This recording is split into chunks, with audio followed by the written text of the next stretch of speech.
Good morning. કેમ છો બધા? હવે આપણે સ્ટડી ચાલુ કરતા પહેલા સ્પષ્ટતા કરી દઈએ. આપણે પ્રકરણ 1 ભણ્યા. એ પ્રકરણ 1 ની અંદર આપણે ચેપ્ટરનું નામ લખ્યું હતું આપણો વારસો. વિદ્યાર્થી મિત્રો, આપણે પેપર સ્ટાઇલની ચર્ચા કરી ત્યારે મેં તમને સ્પષ્ટ કહ્યું હતું કે આપણે 7 પ્રકરણની અંદર ભારતની ચર્ચા કરવાની છે અને ભારતના સંદર્ભમાં જ બધી વાત કરવાની છે. એટલે પ્રકરણ છે એમાં ભારતનો વારસો છે એ આવશે. બરાબર છે મિત્રો? અને સેકન્ડ નંબર આપણે જોઈએ છીએ ચેપ્ટર 2.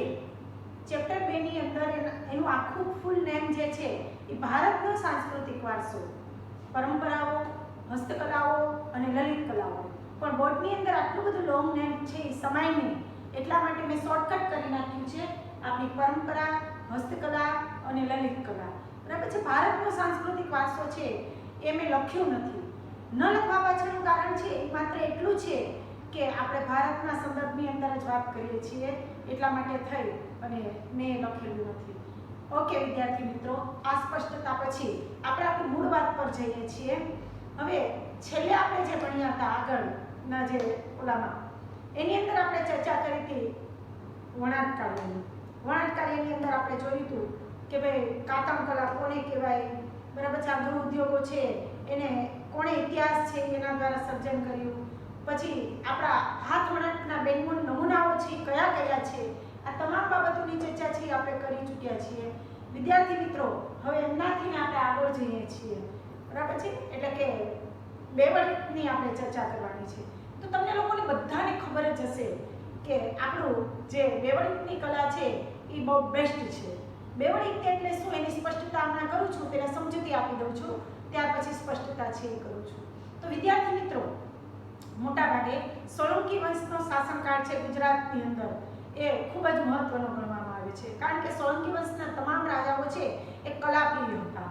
તમામ પ્રકારની કલાઓ છે એના વિકાસની અંદર એમનો ફાળો છે એ ખૂબ જ મહત્વનો છે. કોઈ પણ કલા હોય, પછી શિલ્પ કલાઓ હોય, સ્થાપત્ય કલાઓ હોય, ભરત ગૂંથણ કલાઓ હોય, હસ્તકલાઓ હોય, લલિત કલાઓ હોય, દરેકની અંદર એમનું યોગદાન છે એ ખૂબ જ મહત્વનું છે. એટલે જ મિત્રો એવું કહેવાય છે કે સોલંકી વંશનો સમયગાળો છે એ કલાનો સુવર્ણ યુગ હતો. શું કામ એને? તો બધા જ કલાપ્રિય રાજા હતા. એમાંય પણ સોલંકી વંશનો પ્રસિદ્ધ રાજા, જેને આપણે સિદ્ધરાજ જયસિંહ સોલંકી તરીકે ઓળખીએ છીએ. સિદ્ધરાજ જયસિંહ સોલંકી છે એના સમયની અંદર દેશ વિદેશમાંથી અનેક સાળવીઓ છે એ ભારતની અંદર આવી અને વસ્યા હતા. સાળવીનો મતલબ શું થાય છે? સાળવી એટલે કલાકારો કે કારીગરો. એટલે કે દેશ વિદેશમાંથી અનેક સાળવીઓ છે એ આપણા ભારતની અંદર આવી અને વસ્યા હતા. ક્યાં વસ્યા હતા? તો સોલંકી વંશની રાજધાનીનું જે શહેર છે પાટણ, પાટણની અંદર અનેક કારીગરો આવીને વસ્યા હતા. ખાસ કરી અને મોટાભાગે એની જે કૌશલ્ય અને એની આવડત છે એના પરિણામે પટોળા દ્વારા અને ગુજરાતને આખા વિશ્વની અંદર પ્રસિદ્ધ બનાવ્યું હતું મિત્રો. કારણ કે આ જે કૌશલ્ય અને એની આવડત હતી અને એ પટોળાના એટલા બેનમૂન કારીગરો હતા, આ બધા જ જે કારીગરો છે જે દેશ વિદેશમાંથી આવ્યા હતા કે એના પરિણામે આખા વિશ્વની અંદર ગુજરાત છે એ પ્રસિદ્ધ છે એ બન્યું અને ગુજરાતના નામનો ડંકો છે એ વગાડવામાં એને કંઈ બાકી નથી રાખ્યું. તો આ પટોળું બનાવવાની કલા એટલે શું અને પટોળું કોને કહેવાય? તો વિદ્યાર્થી મિત્રો છે એ એમની આ પટોળા બનાવવાની કલા છે એ લગભગ 850 વર્ષ જેટલી પ્રાચીન હતી. 850 વર્ષ જૂની કે પ્રાચીન જૂની કલા હતી. બરાબર છે? એટલે કે 850 વર્ષ જેટલી પ્રાચીન આ કલા છે જોવા મળે છે. આ કલા છે કેવી હતી? તો જટિલ, અટપટી અને સમય માંગીને તેવું.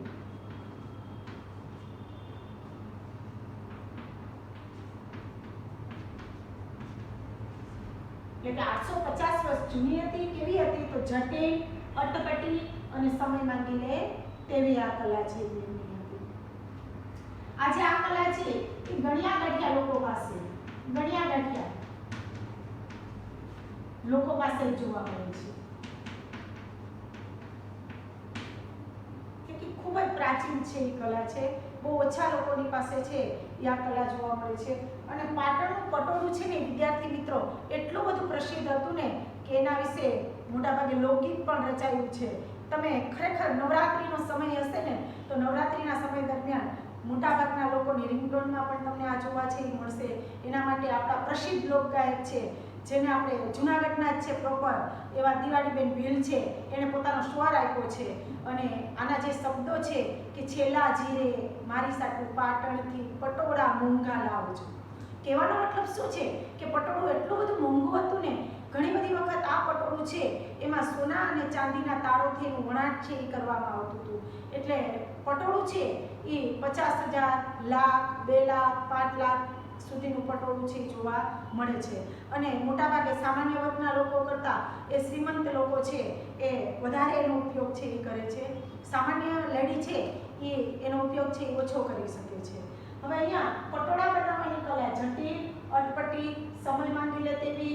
અત્યારે તમે પાટણની અંદર જાશો ને તો બહુ ઓછા લોકોની પાસે આ કલા જોવા મળે છે અને મૃતપ્રાય છે એમ કહેવું હોય તો કહી શકીએ. શું કામ નહીં? તો આટલું બધું મોંઘું વિદ્યાર્થી મિત્રો જે પટોળું હોય એ દરેક વ્યક્તિ તો નથી લેવાના, ગણ્યા ગાંઠ્યા શ્રીમંત લોકો જ લેવાના છે. અને આ પટોળું બનાવવામાં 6 મહિના, વર્ષ જેવો સમય છે એ લાગે છે.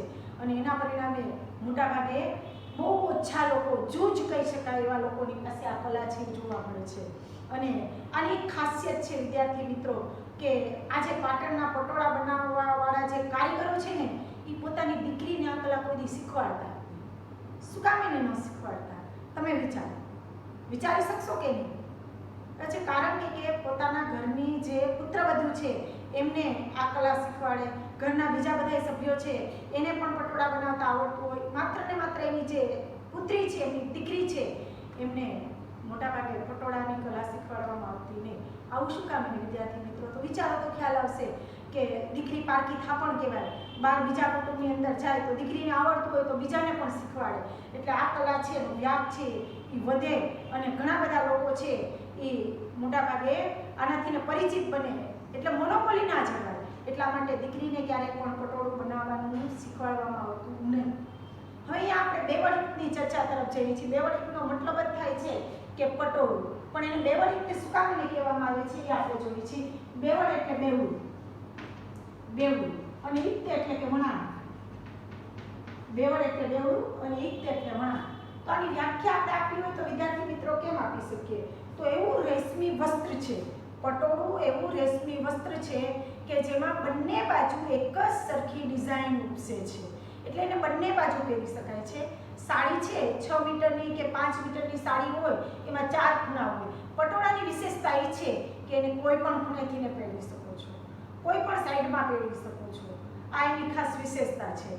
એટલે આ રેશમી વસ્ત્ર છે એમાં બંને બાજુ એક જ સરખી ડિઝાઇન છે એ ઉપસાવવામાં આવે છે. સાથે સાથે આ જે પટોળું છે બરાબર છે એને ગમે તે રીતે 4 ખૂણામાંથી ગમે તે રીતે અને ગમે તે સાઈડની અંદર આ પટોળું છે એ પહેરી શકાય છે. લાંબો સમય સુધી એનો રંગ જાતો નથી કે ફાટતું નથી. બરાબર છે? એટલે કે રંગ એનો એમને એમ જળવાઈ રહે છે અને એ ફાટતું નથી. એટલે વિદ્યાર્થી મિત્રો એવી કહેવત પડી છે કે પડી પટોળે ભાત, ફાટે પણ ફીટે નહીં. પડી પટોળે ભાત, ફાટે પણ ફીટે નહીં. મતલબ શું છે કે પટોળામાં જે ડિઝાઇન કરવામાં આવી હોય એ પટોળું ફાટી જાય પણ ડિઝાઇન જાય નહીં. આ વસ્તુ શીખવાડવામાં આવી છે. એટલે કે બેવડીની વ્યાખ્યા તમને 2 ગુણમાં બોર્ડની અંદર પૂછાય છે કે બેવડી એટલે શું? તો બેવડું વણાટ. બરાબર છે?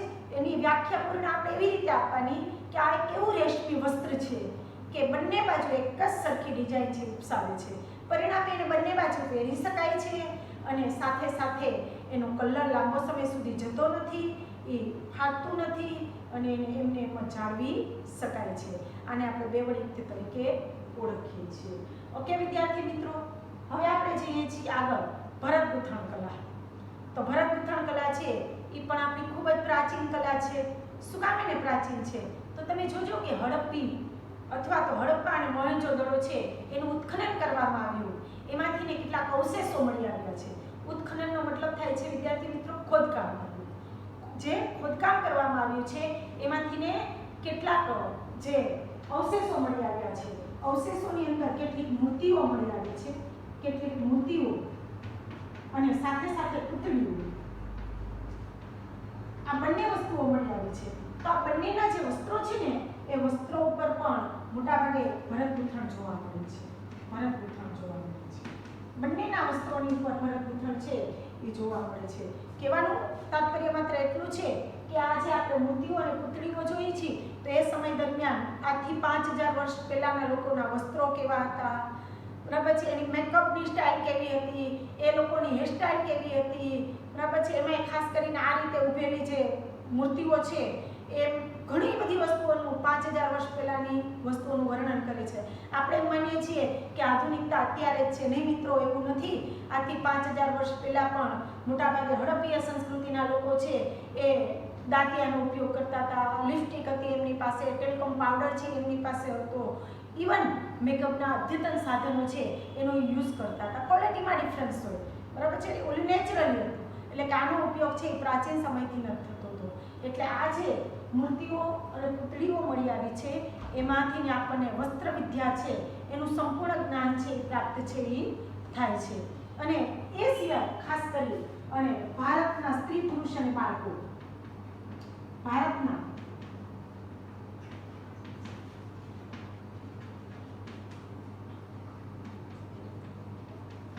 એટલે કે ભારતના સ્ત્રી પુરુષ અને બાળકો છે એમના વસ્ત્રો ઉપર પણ ભરતગૂંથણની કારીગરી છે એ જોવા મળે છે.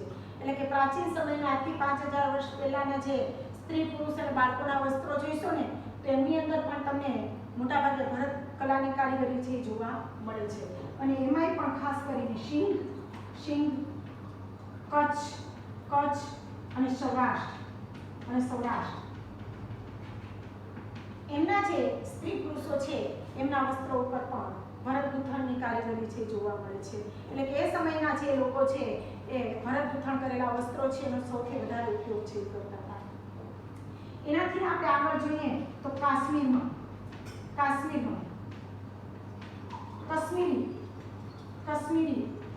ભરતકામ જોવા મળે છે.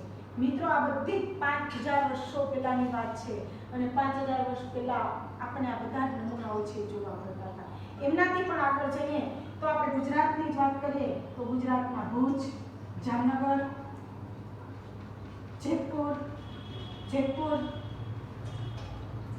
અને માંડવી, આ ચારે જે શહેરો છે ગુજરાતના શહેરો છે ભુજ, જામનગર, જેતપુર અને માંડવી, એ બધાની બાંધણીઓ છે એ પ્રસિદ્ધ છે, સમગ્ર વિશ્વની અંદર પ્રસિદ્ધ છે. એટલે કે આ છેડાથી ઓલા છેડા સુધી જાય તો આ ચારે ચાર જે શહેર છે એની બાંધણીઓ છે એ પ્રસિદ્ધ માનવામાં આવે છે. આવું શું કામ છે મિત્રો? આ ચાર જ શહેરો છે એની બાંધણી શા માટે પ્રસિદ્ધ છે? તો એમની પરંપરાગત શૈલીને કારણે. શું હતી એની પરંપરાગત શૈલી? તો આજથી એ લોકો 5000 વર્ષ પહેલા બાંધણીની અંદર જે ડિઝાઇન છે એ કરતા હતા એ ડિઝાઇન છે એ લોકોએ આજે પણ જાળવી રાખી છે. કઈ ડિઝાઇન હતી એની બાંધણીમાં? તો ખાસ કરીને ચોપાટ, કળશ, હાથી, પુતળી અને પશુ પક્ષી,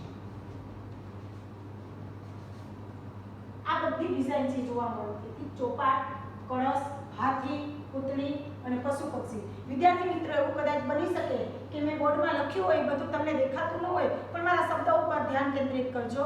શબ્દોના આધારે તમને ખ્યાલ આવશે કે ભુજ, જામનગર, જેતપુર અને માંડવી આ ચાર શહેરો છે એની બાંધણીઓ ખૂબ જ પ્રસિદ્ધ હતી. અને શું કામ એને પ્રસિદ્ધ હતી? તો એની પરંપરાગત શૈલી માટે. શૈલી મીન્સ કે ડિઝાઇન, બરાબર છે. પ્રાચીન સમયની જે ડિઝાઇન છે એના માટે પ્રસિદ્ધ હતી. કઈ ડિઝાઇન હતી પ્રાચીન સમયની? તો ચોપાટ, કળશ. ચોપાટ એટલે તમે બધા અત્યારે તમને ખબર જ છે કે મોબાઈલની અંદર સૌથી વધારે લોકપ્રિય બનેલી ગેમ લૂડો, બરાબર છે, અને એમાં જે પાસું આવે છે એને ચોપાટ કહેવાય. એટલે કે આ પ્રકારની ડિઝાઇન હોય. બીજા નંબરમાં કળશ હોય અથવા તો હાથી, જેનાથી તમે બધા પરિચિત છો. પુતળી એટલે કે મોટાભાગે માનવ આકૃતિ, અને પશુ પક્ષી. આ ડિઝાઇનો છે એમને એને જાળવી રાખી છે અને એના પરિણામે આ શૈલી છે ખૂબ જ પ્રસિદ્ધ છે. એમનાથી પણ આગળ જઈએ તો મોટાભાગે ભરતગૂંથણ છે એ ગુજરાત, કચ્છ અને સૌરાષ્ટ્ર એની સ્ત્રીઓનો ગૃહ વ્યવસાય રહેલો છે વિદ્યાર્થી મિત્રો. કારણ કે આજે પણ ગુજરાત, સૌરાષ્ટ્ર અને કચ્છની સ્ત્રીઓ છે એ ઘરે બેસી અને મોટાભાગે પોતાના પતિ છે એને આર્થિક મદદરૂપ થાય છે. તમને ખબર હશે કે તમે સુરતની અંદર જાઓ, નાના નાના ગામડાઓની અંદર જાઓ, આપણા શહેરની અંદર જાઓ તો અત્યારે ચણિયાચોળી, સાડી ભરવી, ચણિયાચોળી ભરવા, બરાબર છે, આવા ભરત ગૂંથણ છે એના કાર્યો છે ઘરે બેસી અને સ્ત્રીઓ કરે છે. ઘરનું કામ પતાવી એમની પાસે જે ફુરસતનો સમય હોય છે એ ફુરસતના સમયનો સદુપયોગ કરે છે. એક તો એનો ટાઈમ પણ જાય છે અને સાથે સાથે એના પતિને આર્થિક રીતે મદદરૂપ પણ થઈ શકે છે. એટલે કહેવાય છે કે ગુજરાતની સ્ત્રીઓ છે એનો ખૂબ જ મહત્વનો આ વ્યવસાય છે ભરત ગૂંથણ છે. એટલું ગુજરાતમાં સૌરાષ્ટ્ર અને કચ્છ આ બધી સ્ત્રીઓ છે એ મોટાભાગે ભરત ગૂંથણની કલાની અંદર પારંગત છે. એ શું બનાવે છે એમાંથી એના તરફ છે આપણે જઈએ છીએ. તો ખાસ કરી અને ચંદરવું, શાક તોરણ એટલે કે આપણે દરવાજા ઉપર જે તોરણ રાખીએ છીએ તોરણ એટલે કે ચંદરવો, શાક તોરણ. ત્યાર પછી ચાકડા આપણી મોડર્ન લેંગ્વેજની અંદર આપણે ચાકડાને વોલપીસ કહીએ છીએ. વોલપીસ છે દિવાલ ઉપર લગાવવામાં આવેલું હોય, જે ભરત ગૂંથણ કરેલું હોય, બરાબર છે. ચાકડા પછી ઓછા, બેડશીટ જે નાખેલું છે ઓછા, પછી પારણા એટલે કે નાના બાળકને ઓઢાવવા માટે ખોયું હોય એટલે પારણા. એ સિવાય તકિયા, પછી ઓશિકા. આ બધામાં ભરતકામ કરવાનું છે એ મોટા ભાગે જોવા મળે છે. ચંદરવો, શાક તોરણ, ચાકડા, ઓછા, પારણા, તકિયા, ઓશિકા. મોટા ભાગની સ્ત્રીઓ છે આના ઉપર ભરતકામ, કાશ્મીરી વર્ક કરે છે, ઘણા ટાકા ભરત કરે છે, આખું ભરત કરે છે, આભલા ભરત કરે છે. કોઈ પણ પ્રકારનું ભરતકામ કરી અને મોટા ભાગે પોતાના ઘરને સજાવે છે, જેને આપણે ગૃહ સુશોભન છે એની ચીજ વસ્તુઓ તરીકે ઓળખીએ છીએ. એટલે આ બધું જ છે એ ગુજરાતની સ્ત્રીઓનો ગૃહ વ્યવસાય છે એ રહેલો છે. સાથે સાથે રજાઈ, ધાબળા એમને પણ ભૌમિતિક આકારો વડે સજાવવામાં આવે છે. એટલે કે ભૌમિતિક આકાર કે ભૌમિતિક ડિઝાઇન છે એમના દ્વારા એમને પણ સજાવવામાં છે એ આવે છે. કેટલાક કોમની અંદર કેડિયું પહેરવામાં આવે છે. અમુક ખાસ જે કોમ હોય છે એ કેડિયું પહેરે છે. આમ તો તમે નવરાત્રિની અંદર જાઓ ત્યારે આપણે ટ્રેડિશનલ પહેરીએ છીએ, પુરુષો ટ્રેડિશનલ ડ્રેસ પહેરે છે, એમાં કેડિયું હોય જ છે એની ભરત ગૂંથણ કરેલું છે. એટલે કેટલીક કોમની અંદર વપરાતા કે પહેરાતા જે કેડિયા છે એમાં પણ ભરત ગૂંથણ વર્ક જોવા મળે છે. આ રીતે જોઈએ તો ગુજરાત છે એની ભરત ગૂંથણ કલા છે બેસ્ટમાં બેસ્ટ છે એ માનવામાં આવે છે. અને છતાં પણ આ બધી જ કલાઓ છે એમાં સૌથી શ્રેષ્ઠ આપણે કેવી હોય ને વિદ્યાર્થી મિત્રો તમને એમસીક્યુમાં અથવા તો ઓબ્જેક્ટિવ ટાઈપના પ્રશ્નોની અંદર પૂછાય છે કે ભરત કલાના બેનમૂળ નમૂનાઓ કયા છે? તો એક જ કચ્છનો બન્ની જિલ્લો અને બન્ની જિલ્લાની જત કોમ. તમારે જત કોમ યાદ રાખવાની છે. કચ્છ એનો બન્ની વિસ્તાર અને એની જત કોમ. આના જે ભરત ગૂંથણના નમૂનાઓ છે ને એ બેનમૂન છે, વિશ્વની અંદર પ્રસિદ્ધ છે અને એમની સાથે કોઈ આવે નહીં. વિદ્યાર્થી મિત્રો આપણે અહીંયા ભરત ગૂંથણ કલા પૂર્ણ કરીએ છીએ. હવે ત્યાર પછીની હસ્તકલા તરફ છે એ આપણે જઈ રહ્યા છીએ. ત્યાર પછીની હસ્તકલા છે એ કઈ છે? તો ચર્મ ઉદ્યોગ અથવા તો ચર્મકલા.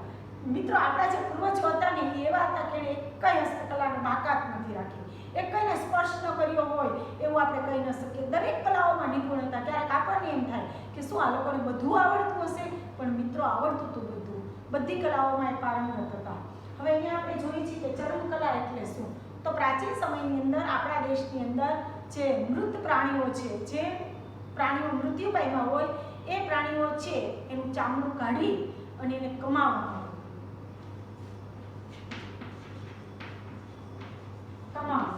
એટલે તમને પ્રશ્ન થશે વિદ્યાર્થી મિત્રો કે કમાવવું એટલે શું? તો એની પર પ્રોસેસ કરવી, પ્રક્રિયા કરવી. કેવી પ્રક્રિયા કરવામાં આવે છે, શું પ્રોસેસ કરવામાં આવે છે? તો પ્રાચીન સમયની અંદર જ્યારે પ્રાણીઓ છે મૃત્યુ પામતા ત્યારે અત્યંત આધુનિક સાધનો અત્યારના જેવા નહોતા, ટેકનોલોજી નહોતી મિત્રો. એટલે એ પ્રાણીનું ચામડું કાઢી અને એને મોટો પાણીનો કુંડ હોય ને એમાં પલાળવામાં આવતું હતું. એને 15 કે 20 દિવસ સુધી પલાળી રાખવામાં આવતું અને ત્યાર પછી એને બહાર કાઢી અને 2 જણ છે એને પકડે અને એકદમ મોટો પથ્થર હોય ને એમની સાથે ખૂબ જ ઘસવામાં આવતું. ઘસી અને એકદમ સોફ્ટ બનાવી અને પછી એમાંથી જુદી જુદી વસ્તુઓ છે બનાવવામાં આવતી. આ જે પ્રોસેસ થાય છે, આખી જે પ્રક્રિયા થાય છે, એને આપણે ચામડું કમાવાની પ્રોસેસ તરીકે અથવા તો ચામડું કમાવવું એવું આપણે કહીએ છીએ. તો પ્રાચીન સમયની અંદર ચામડામાંથી કઈ કઈ વસ્તુઓ છે બનાવવામાં આવતી હતી એની ચર્ચા તરફ આપણે જઈએ છીએ. તો સૌપ્રથમ આપણે એમાં જોઈએ છીએ કે કૂવામાંથી પાણી ખેંચવા માટે કોસ,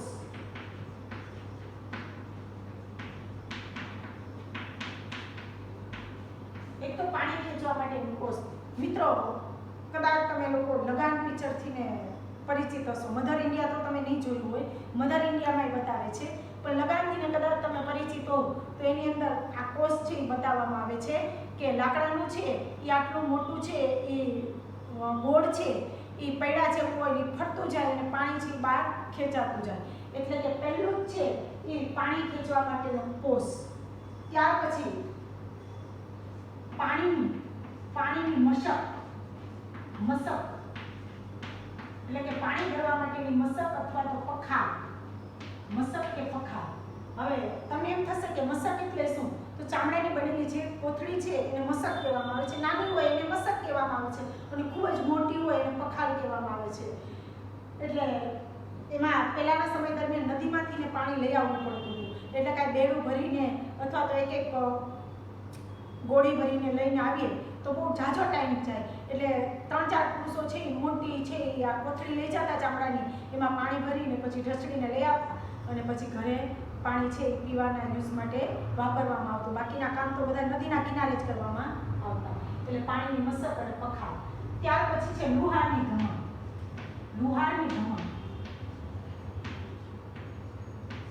ધમણ એટલે શું? તો લુહાર છે જ્યારે લોખંડ ઘડે ત્યારે ચામડાની બનેલી પટ્ટી હોય એને આમ કરતા જાય, ટક ટક ટક કરતા જાય અને મોટાભાગે જે લોખંડ છે એને આકાર આપે એને આપણે ધમણ કહીએ છીએ. અને ત્યારબાદ સંગીતના સાધનોની ચર્ચા આપણે કરીએ તો સંગીતના સાધનોમાં ઢોલક, નગારા, ઢોલ એટલે કે ઢોલક મોટો હોય બરાબર છે એને ઢોલ કહેવાય, નાનકડું હોય એટલું એને ઢોલક કહેવાય. પછી નગારાથી તમે પરિચિત જ છો. તો આ સંગીતના જે સાધનો છે એ સાધનોમાં પણ ચામડાનો ઉપયોગ કરવામાં આવતો. ત્યાર પછી પ્રાચીન સમયની અંદર રાજા મહારાજાઓ શાસકો છે એ યુદ્ધ કરતા. તો યુદ્ધના સમયે જે ઢાલ વાપરવામાં આવે છે એ ઢાલ છે એમાં પણ ચામડાનો યુઝ કરવામાં આવતો. એટલે કે ઢાલ ચામડાની ન હોય પણ એનું જે કવર છે એમાં ચામડાનો ઉપયોગ છે કરવામાં આવતો. એટલે કે ત્યાં પણ એનો ઉપયોગ કરવામાં આવતો. આ બધું જ છે એ પ્રાચીન સમયની અંદર ચામડાનો ઉપયોગ કરવામાં આવતો. અર્વાચીન સમયની અંદર ચામડાનો ઉપયોગ છે આ નથી. તો અર્વાચીન સમયમાં ચામડામાંથી શું બનાવવામાં આવે છે? અહીંયા આપણે હજી પગરખાનો ઉલ્લેખ કરી શકીએ. પગરખા એટલે કે ચપ્પલ, બૂટ ચપ્પલ તમે જે કહો એને પ્રાચીન ભાષાની અંદર આપણે ઘરેલું ભાષામાં પગરખા કહેવાય. એટલે પગરખા અને પશુને બાંધવાના સાધનો એ બધાની અંદર એનો ઉપયોગ છે કરવામાં આવતો હતો.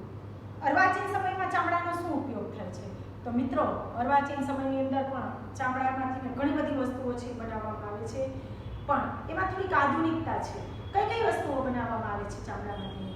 તો અત્યારે અર્વાચીન સમયની અંદર ચામડામાંથી મોટાભાગે બૂટ, ચપ્પલ, પાકીટ, પટ્ટા, ભરત ગૂંથણ કરેલી મોજડી, ભરત ગૂંથણ કરેલા પાકીટ, બરાબર છે. એટલે પાકીટ, એક પાકીટ છે એ લેડીઝ રાખે, એ પાકીટ જે ભરત ગૂંથણ કરેલા આવે છે ચામડાના, અને વોલેટ જેને કહેવામાં આવે છે જે પુરુષો છે એ જેનો ઉપયોગ કરે છે. એટલે કે બંને પ્રકારના પાકીટ બનાવવામાં આવતા.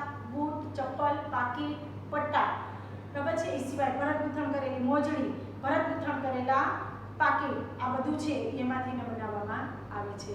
અને સાથે સાથે પશુઓ માટેના સાધનો. પશુઓ માટેના સાધનો કયા કયા? તો પલાણ, સાજ અને લગામ.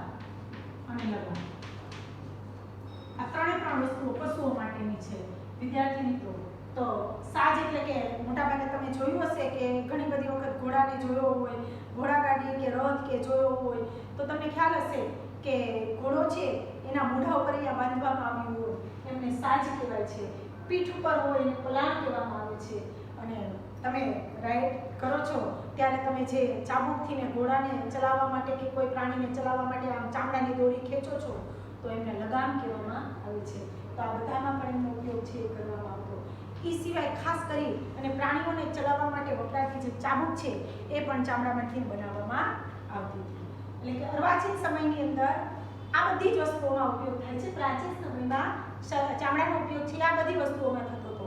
અત્યારે મોટાભાગે આધુનિકતા આપણા જીવનની અંદર પ્રવેશી ગઈ છે અને એના પરિણામે મોટાભાગે બૂટ, ચપ્પલ, પાકીટ, પટ્ટા, ભરત ગૂંથણ કરેલી મોજડી, ભરત ગૂંથણ કરેલા પાકીટ અને સાથે સાથે પશુઓ છે એના માટેના સાધનો છે એમાં પલાણ, સાજ અને લગામ અને એ સિવાય ખાસ કરી પશુઓ માટેની ચાબુકમાં એમનો ઉપયોગ કરવામાં આવે છે.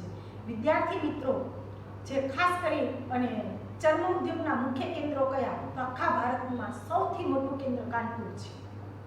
કાનપુરની અંદર તમે જાઓ એટલે એકદમ ચોખ્ખું શહેર છે, એટલું બધું સ્વચ્છ છે, ચોખ્ખું છે. આમ તમે જોવો ને તો એની ચોખ્ખાઈ છે તમને ઉડીને આંખે ઉડે. પરંતુ તમને ચામડાની ત્યાં વાસ આવે જ. એ ચર્મ ઉદ્યોગનું મોટું કેન્દ્ર એટલે પહેલા નંબરે આવશે કાનપુર, ત્યાર પછી છે એ કોલ્હાપુર છે, કોલકાતા છે. કાનપુર, કોલ્હાપુર, કોલકાતા, મુંબઈ અને દિલ્હી આ 5 છે ચર્મ ઉદ્યોગના મુખ્ય કેન્દ્રો છે. તમને પુસ્તકની અંદર નથી આપવામાં આવેલા. વિદ્યાર્થી મિત્રો ઘણી બધી વિશેષ માહિતી છે કે જેને તમારી સમક્ષ રજૂ છે એ કરી છે આપણી ચર્મકલા. હવે વિદ્યાર્થી મિત્રો આપણે જઈએ છીએ હીરા, મોતી અને મીનાકારી. તો મોટાભાગે હીરા, મોતી અને મીનાકારીના ઉદ્યોગો છે એ પણ આપણા દેશના શ્રેષ્ઠ ઉદ્યોગમાં એની ગણના કરવામાં આવે છે. શું કામ એને આવું? તો વિદ્યાર્થી મિત્રો તમે એવો પ્રશ્ન પૂછે છે કે ભારતમાં હીરાનો ઉદ્યોગ છે એ પ્રાચીન સમયથી જ વિકાસ પામ્યો છે. કારણ આપો તો શું કામ એને હીરા ઉદ્યોગ આપણા દેશમાં વિકાસ પામ્યો છે? તો વિદ્યાર્થી મિત્રો એક તો આપણને 7517 કિમી લાંબો દરિયા કિનારો મળ્યો છે. દરિયા કિનારો 7517 કિમી લાંબો દરિયો છે એ આપણને મળ્યો છે. એક વિશેષતા એ છે.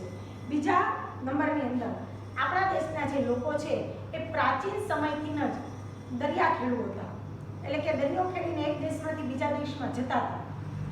દરિયો ખેડવાને કારણે એને વેપારી સંબંધો છે એ સારા હતા. બધાની સાથે વ્યાપારી સંબંધો હતા. બધાની સાથે વ્યાપારી સંબંધો હતા અને આ વ્યાપારી સંબંધો છે એમના પરિણામે મોટાભાગે આપણે વેપારની અંદર પણ હીરા મોતીના ઉદ્યોગો છે એ વિકાસ પામ્યો. એટલે કે 7517 કિમી લાંબો દરિયા કિનારો મળ્યો હતો. પછી આપણા દેશના લોકો છે એ હીરા મોતીના આભૂષણના શોખીન હતા. આભૂષણના શોખીન.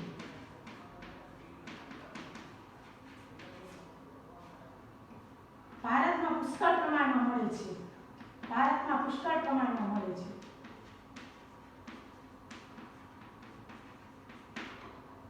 વિદેશમાં ખૂબ જ માંગ છે. સમજૂતી આપું છું વિદ્યાર્થી મિત્રો. પછી ગ્રેટ મુઘલ અને કોહિનૂર જેવા વિશ્વ પ્રસિદ્ધ હીરાઓ છે એ આપણા દેશમાંથી મળી આવ્યા. એટલે કે શા માટે આ ઉદ્યોગ આપણા દેશમાં પ્રસિદ્ધ છે? તો એક તો આપણને આટલો મોટો દરિયા કિનારો મળ્યો છે. પછી આપણે પ્રાચીન સમયથી જ દરિયો ખેડવાવાળી પ્રજા છીએ એટલે આપણા બધાની સાથે વેપારી સંબંધો ખૂબ જ સારા છે. પછી આપણા દેશના લોકો હીરા મોતીના આભૂષણો પહેરવાના શોખીન છે. પછી આપણા દેશમાંથી પુષ્કળ પ્રમાણમાં પ્રાપ્ત થાય છે. પછી હીરા મોતીના આભૂષણો છે એની વિદેશની અંદર ખૂબ જ માંગ છે. અને અધૂરામાં પૂરું વિશ્વના પ્રસિદ્ધ બે હીરાઓ છે ગ્રેટ મુઘલ અને કોહિનૂર એ આપણા દેશમાંથી મળી આવ્યા છે. વિદ્યાર્થી મિત્રો આ બધી જ બાબતોને કારણે આજે આપણા દેશની અંદર મોટાભાગે આ ઉદ્યોગ છે એ ખૂબ જ મોટા પ્રમાણમાં વિકાસ છે પામ્યો છે અથવા તો મોટા પાયે છે વિકાસ છે પામ્યો છે. એની પાછળનું કારણ જ એટલું છે કે આ બધી સગવડો છે જે આપણા દેશની અંદર છે. અને બીજા નંબરની અંદર મોટાભાગે આપણા લોકો આભૂષણોનો શોખીન હોવાની સાથે સાથે આપણે એનો ઉપયોગ પણ પુષ્કળ પ્રમાણમાં કરીએ છીએ. બરાબર છે? એનો ઉપયોગ પુષ્કળ પ્રમાણમાં. કારણ કે તમને ખ્યાલ હશે કે આપણે દર વર્ષે અઢળક સોનું છે કે વિદેશમાંથી આયાત કરીએ છીએ. શું કામ? એને તો માત્ર ને માત્ર આજે આભૂષણો બનાવવા માટે. અને એમાંય પણ હીરા જડિત આભૂષણો છે બધાથી મોંઘા પણ હોય છે અને હસ્તકારીગરીથી બનાવવામાં આવે છે. એમાં મશીનનો ઉપયોગ થતો નથી અને એટલા માટે આ આભૂષણો છે એ ખૂબ જ મોંઘા છે પ્રાચીન સમયથી. એ સિવાય પહેલાના સમયની અંદર રાજા, મહારાજા, શાસકો, શ્રેષ્ઠીઓ, વેપારીઓ, શ્રીમંતો આ બધા છે એ પોતાના વસ્ત્રોની શોભા વધારવા માટે થઈ, એટલે કે વસ્ત્રાભૂષણની શોભા વધારવા માટે થઈ આ લોકો ખાસ છે એ કેટલાક રત્નો છે એની અંદર ટાંકતા. હવે કયા કયા રત્નો છે એમની ચર્ચા પછી આપણે જોઈએ છીએ. તો ખાસ કરી રાજા, મહારાજાઓ, શ્રેષ્ઠીઓ, વેપારીઓ છે એ નીલમ, પન્ના, પોખરા, હીરા, મોતી અને માણેક આ બધા રત્નો છે એનો ઉપયોગ કરતા હતા. શેમાં? તો વસ્ત્રાભૂષણની શોભા વધારવા માટે. વસ્ત્રાભૂષણની શોભા વધારવી એટલે શું? તો વસ્ત્રો અને આભૂષણ એ બંનેની શોભા વધારવા માટે એમાં હીરા છે એ જડવામાં આવતા હતા અને એમનો ઉપયોગ કરવામાં આવતો હતો. એટલે એવું કહેવાય છે કે એ લોકો છે આનો ઉપયોગ કરતા હતા. ક્યાં ક્યાં ઉપયોગ કરતા હતા? તો એમાં સૌથી વધારે રાજા મહારાજા છે એનું સિંહાસન, એમાં આજે રત્નો જડવામાં આવતા હતા. પછી એના મુંગટની અંદર, બરાબર છે, સર પર જે માથા ઉપર જે તાજ હોય તો એ મુંગટની અંદર, એમના બાજુબંધની અંદર, હાથ ઉપર જે પહેરવામાં આવે રાજા મહારાજાઓ પહેરે તો એના બાજુબંધની અંદર, અને ખાસ કરીને મોટાભાગે માળાઓમાં એમનો ઉપયોગ કરવામાં આવતો હતો. એટલે કે મુંગટની અંદર, સિંહાસનની અંદર, વસ્ત્રોની અંદર, બાજુબંધની અંદર, માળાઓની અંદર, આ બધાની અંદર એનો ઉપયોગ છે કરવામાં આવતો હતો. એટલે એવું કહેવાય છે કે પ્રાચીન સમયથી આપણો દેશ છે એ એમના માટે પણ પ્રસિદ્ધ છે. અને ત્યાર પછી આપણે જોઈએ છીએ વિદ્યાર્થી મિત્રો એ મીનાકારી. મીનાકારી એટલે શું? કે મીનાકારી છે કોને કહેવામાં આવે છે? તો આ કલા છે એ પણ એ આપણી પ્રસિદ્ધ છે. તમારા પાઠ્યપુસ્તકની અંદર એની સ્પષ્ટ વ્યાખ્યા નથી આપી, હું તમારી સમક્ષ વ્યાખ્યા રજૂ કરું છું કે મીનાકારી એટલે શું. મીનાકારી કોને કહેવામાં આવે? તો સોના ચાંદીના આભૂષણો છે એમાં લાલ, લીલો અને વાદળી ચમકતો રંગ પૂરવાની કળા.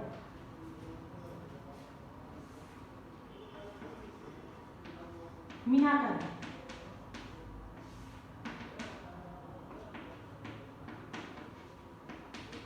સોના ચાંદીના આભૂષણમાં લાલ, લીલો અને વાદળી એકદમ શાઇનિંગ વાળો ચમકતો રંગ હોય એટલે લાલ, લીલો અને વાદળી ચમકતો રંગ પૂરવાની કલા એને મીનાકારી તરીકે ઓળખવામાં આવે છે. કયા કયા આભૂષણોની અંદર મોટાભાગે આ પ્રકારની મીનાકારી કરવામાં આવતી? તો ખાસ કરીને ગોલ્ડના એટલે કે સોનાના આભૂષણોમાં સૌથી વધારે આ કારીગરી જોવા મળે છે. એમાં પણ એરિંગ્સ છે, બરાબર છે, નેકલેસ છે એટલે કે એરિંગ, નેકલેસ, પછી કંગન, માળાઓ, પછી ચાંદીનો ઝુમખો, વીંટી, આ બધા જે આભૂષણો છે એમાં મીનાકારીગરી છે એ સૌથી વધારે કરવામાં આવતી હતી. આના માટે પ્રસિદ્ધ શહેરો કયા કયા છે? કયા શહેરની અંદર આ વિકાસ પામી હતી? તો વિદ્યાર્થી મિત્રો દિલ્હી, જયપુર, વારાણસી, લખનઉ અને હૈદરાબાદ આ 5 શહેરો છે ને એ આ કારીગરીની માટે પ્રસિદ્ધ માનવામાં આવે છે. એમાં પર્ટિક્યુલરલી અલગ અલગ પહેલાં કલર પૂરવામાં આવતો, હવે બધી જગ્યાએ બધા કલર પૂરવામાં આવે છે. પહેલાં મોટાભાગે લાલ કલર છે એના માટે છે એ દિલ્હી પ્રસિદ્ધ હતું, લીલો છે જયપુરમાં, ગુલાબી છે વારાણસીની અંદર, કાળો છે એ હૈદરાબાદની અંદર અને લખનઉની અંદર 100 બધા છે એ પૂરવામાં આવતા હતા.